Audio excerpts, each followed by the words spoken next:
চালটা দিলাম, দিয়ে নাড়াচাড়া করে আবার মাঝখানে এলাচ, দারচিনি, লবঙ্গ, তেজপাতা দিলাম, একটু ঘি দিয়ে দিলাম,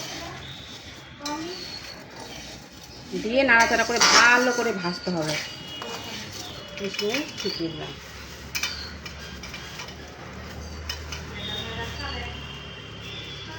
ভাজতে হবে, চালটাকে পুরো সাদা সাদা হয়ে যাবে চালগুলো একদম।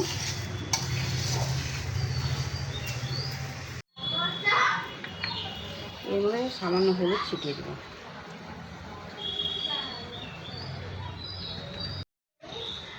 এখন জল দিতে হয় পরিমাণ মতো।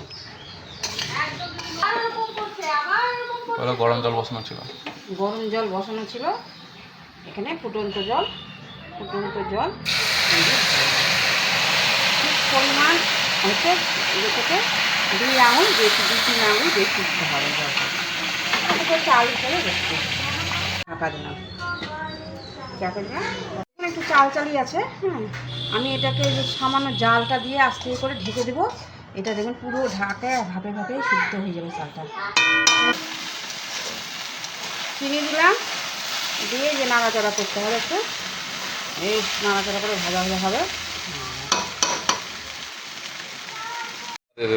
একটু হাওয়া দিলে সুন্দর হবে, মানে ঝরঝরা হবে।